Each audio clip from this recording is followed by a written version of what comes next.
Jackson County recently held a workshop on the integration of non-lethal predation tools and methods into county wolf management strategies. For those of you who couldn't make it, here's an overview, or watch the entire workshop at jacksoncounty.org. The purpose of this workshop, it's an educational workshop, and that's what, and we're focused on what the role of non-lethal methods in predation management with a focus on wolves.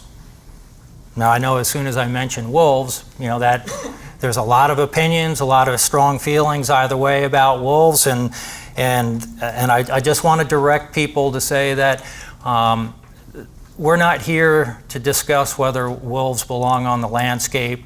This is a workshop on dealing with the realities of wolves on the landscape, because that decision of whether wolves are going to be on landscape, that's already been made by the state of Oregon, and it's already played out and continues to play out as far as how they should be managed and what have you. But non-lethal is certainly a component of the state's plan to manage wolves, and that's what we're going to focus on today.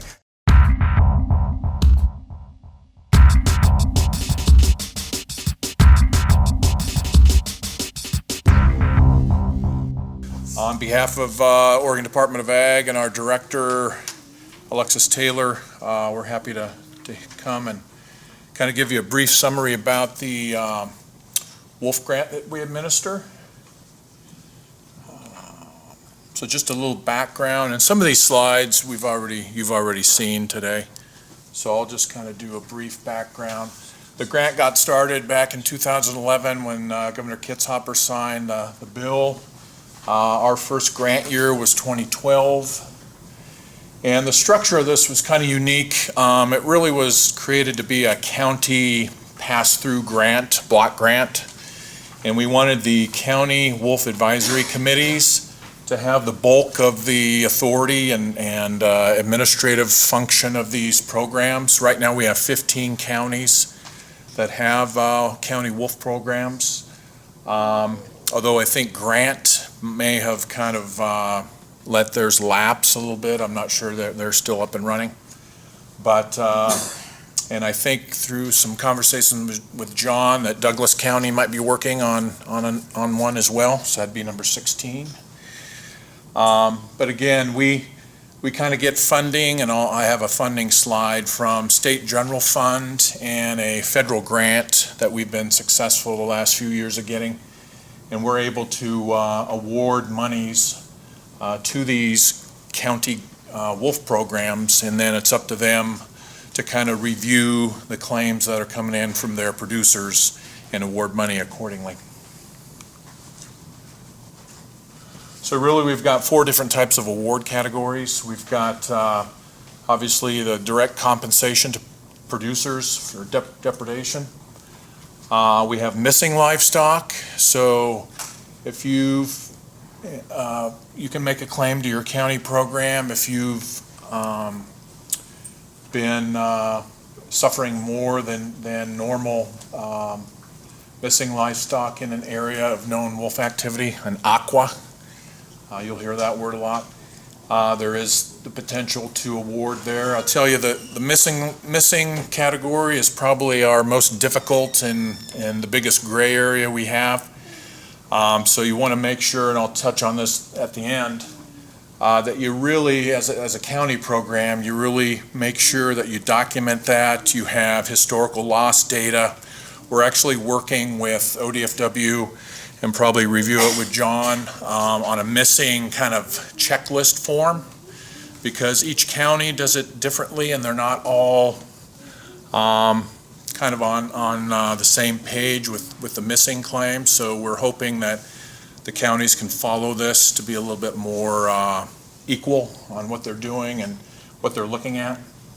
I'll tell you, a few months ago there was a news story, some of you may have seen it through PBS or Oregon Public Broadcasting, and it was focused on the missing livestock claims, and you know, it didn't come out as bad as I thought it might. We took a couple of hits, which we'll learn from, but it was a little rough on Baker County and kind of what they've done in the past with missing claims. So as far as a county program, you want to want to pay attention to that one. Number 3, obviously, the non-lethal preventative awards. And then 4, we can award usually smaller administrative grants to the county to actually implement the program. And this is all in rule and statutes, so I won't spend a lot of time on it, but there's outlined in the statutes and rules what a county has to do to become eligible for this program. So the big one is creating an advisory committee. So, and it kind of spells out who needs to be on that committee. So a county commissioner, 2 members who manage livestock, 2 members who support wolf coexistence, and then once those are established, then 2 more county business folks. And then also the county committee has to establish a lot of things as far as like the reimbursement value. If it's in a if the claim is coming from a producer that's in a known area of known wolf activity, they have to demonstrate best practices as far as prevention. If a producer is outside that area, then they can qualify regardless. And again, missing livestock, you basically have to convince the county that you've ruled out any other cause of the loss and also provide some historic data. Establish procedures for if there's a producer in your area that's getting hit more often than others, they kind of get priority. We talked about the compensation rates based on fair market value. You've got to establish how you're going to do that as far as a committee. You have to contribute 10%, but that's just for the implementation grant, so it usually ends up not being a large amount of money. And then we require the county programs that actually get awards for that year. At the end of the year, they have to provide us with a report. And we use the data from that report to construct and submit a biennial report to the Oregon legislature. Our grant cycle runs from really about from February to January 31st of the following year. And if counties that have been awarded money haven't spent that money by January 31st, they have to send it back to ODA, and we put it back into the Wolf Trust Fund and use it for the following grant cycle. And this was established some stakeholder meetings that we had back in 2012. They thought that January 1st or February would be a good month to start that. I know ODA does their count in December. They're able to come out with their new aqua maps in December, January, so everything kind of fit nicely with that grant cycle timeline. So here's just kind of an example of this last year. So February 3rd, we opened up the process. Applications are due from the counties. We have a review period, and then award notifications and grant agreements go out. Once we get the grant agreement back, signed from the county, then we cut them the check.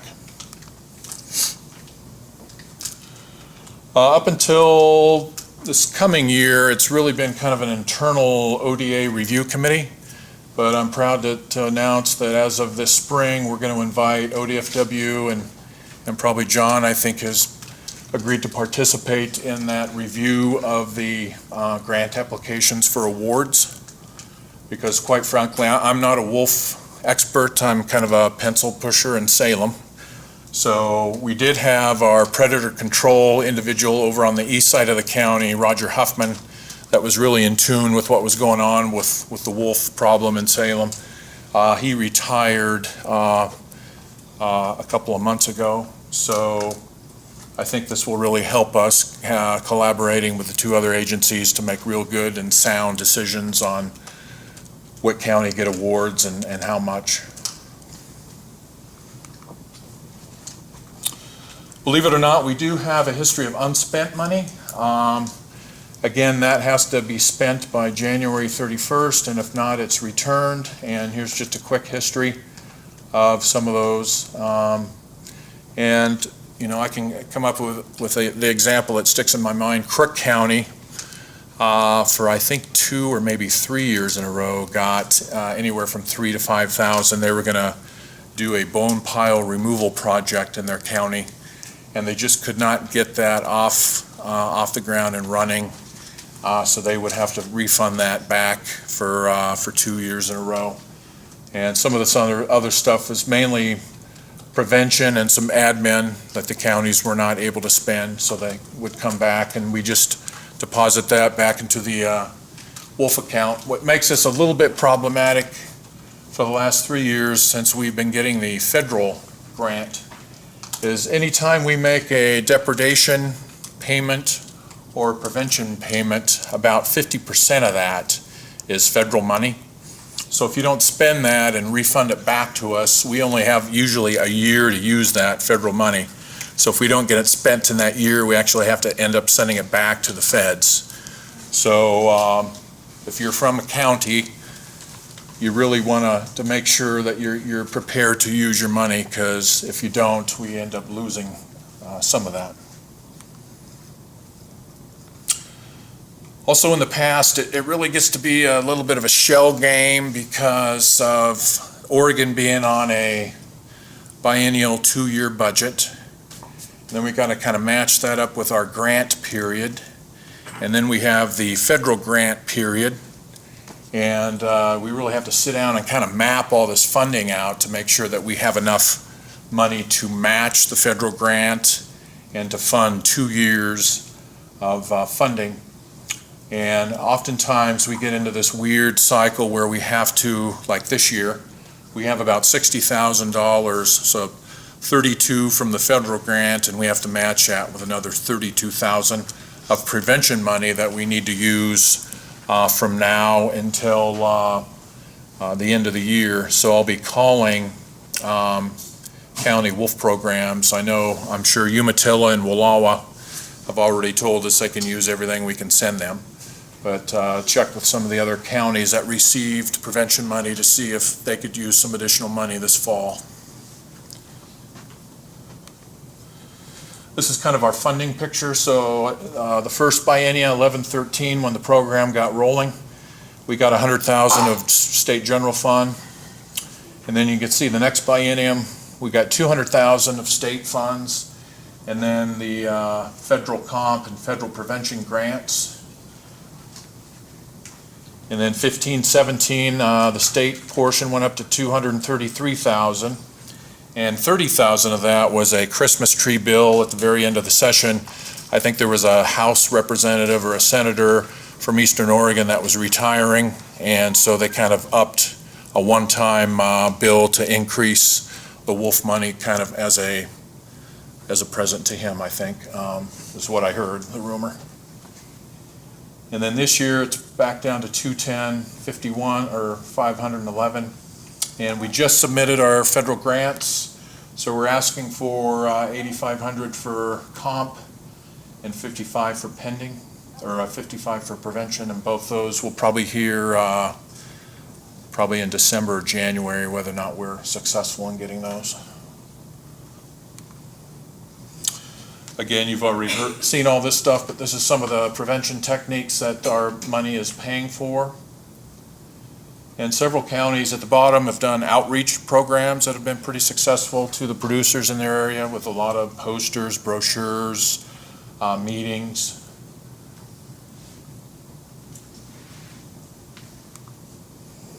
I think John had this same map, but since ODFW wasn't able to come today, I stole a few of their charts. So this is the most recent pack and pair map, and they do their counts at the end of the year. So again, this December, this will all get changed. And the wolf population. One thing that it's tough for us, especially when I'm filling out this federal grant application, they want to know specific examples of how successful the prevention money has been in Oregon. And I know I've talked to John, he gave me some great examples this year, but it's really tough to determine if these, flattery, range riders, how successful these things are. How do you measure that? So that's always one of the toughest questions to answer. But here's a number of confirmed livestock with cows, sheep, and other. But there's one chart. It's this one. So you can see the population in the light gray of wolves, but the depredation hasn't really kept up with the population growth. So I'm hoping that's a good sign that the work that we're doing is helping. And then just some pictures. Here's a carcass removal, Umatilla County. I know Susan Roberts in Wallowa County, there was some discussion about composting. She's got a deal worked out with their local landfill that they will come and pick up carcasses for a minimal amount. So I thought that was pretty creative. This is a cowbell. I've got a bell on that. Apparently does some good. Foxlight, night penning, and some guard dogs. And just some quick takeaways for the county programs. Make sure you document stuff. And again, this is all outlined in the literature that we would send you once you get a up and running county program. It's part of the application and part of the annual report, but just documenting, your fair how you came about for your fair market reimbursement rate, who you're paying, how much, when. You have to send in the depredation investigation report that ODFW does, because it has to be a confirmed or probable wolf kill.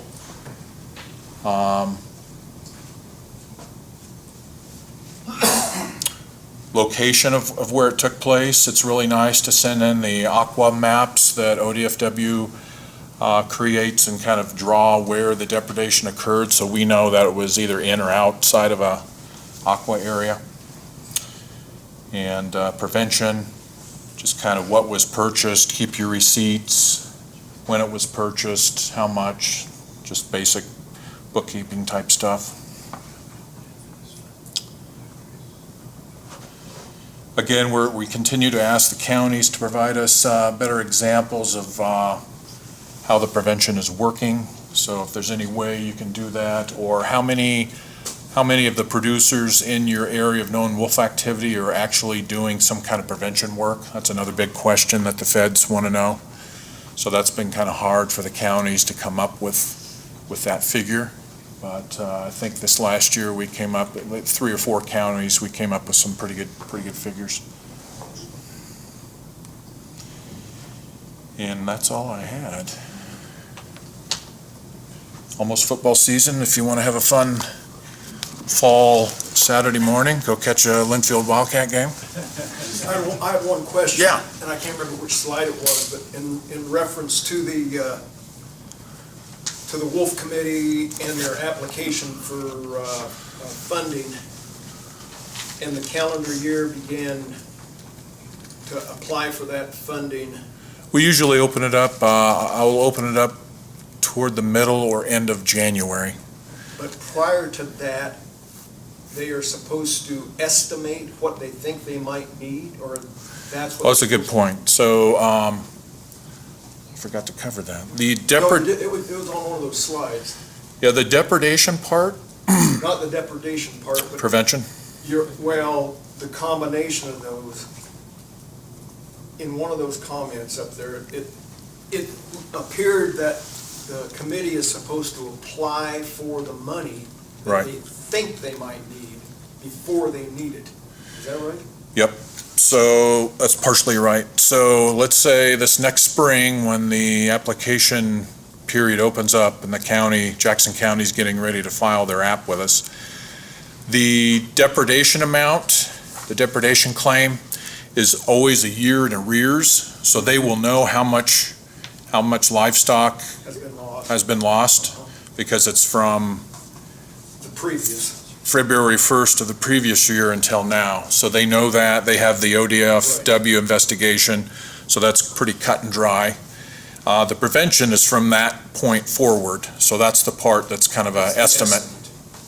Okay. Yeah. Thank you. Yep. Good question. Did you sit, sorry. Go to the mic. Did I see that correctly? You have almost 70,000 for prevention money that, for this year? 64 right now that we need to get out. So is anybody in line for your, I have yet to make the phone calls to the county contacts. I know from past conversations that Wallowa County, Susan Roberts can certainly use whatever we can give them, as well as Umatilla. But I have to contact, I've talked with Klamath, Lanny's here from Klamath Falls.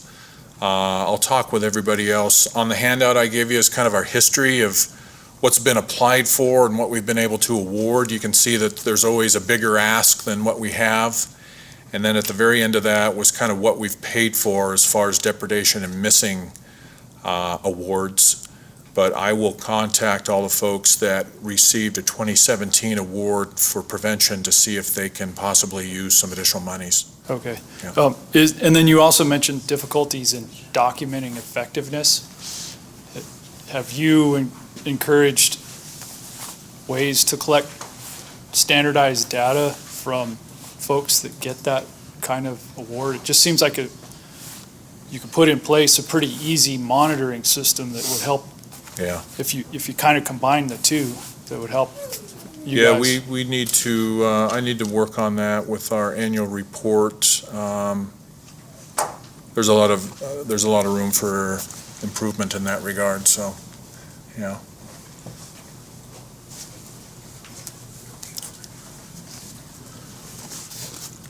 Is there a standard record keeping for all the ranchers together, have the same type of records, so it'd be easier to maintain, or are you just going by scrap papers and stuff? It really goes by county by county. So it'd be kind of a good idea to have kind of the same format to go by, then it'd be easier for you guys to, That's the direction we're moving, especially with the missing claims. right? Yeah. Okay, thank you. Yep.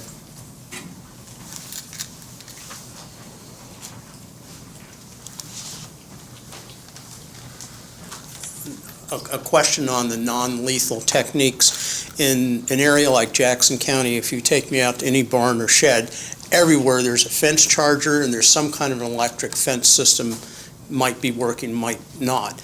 But you could re-energize systems at a pretty low price with a reasonably skilled technician. Would that be covered? Could someone make a claim to get assistance financially? Well, you'd have to propose that to your county advisory committee. Mm-hmm. But I would think, from what I've seen and what we've approved in the past, it would be, yeah. That would be something that'd be doable. Okay, good, thank you.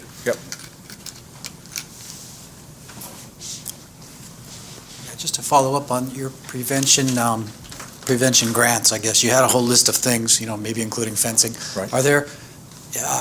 Is there any way you could prioritize, what you guys have generally paid out, not the quantities, but what are the items typically? Is it range riding? Yeah, from what we've been told by the county programs, that range riding is the most effective deterrent from their perspective.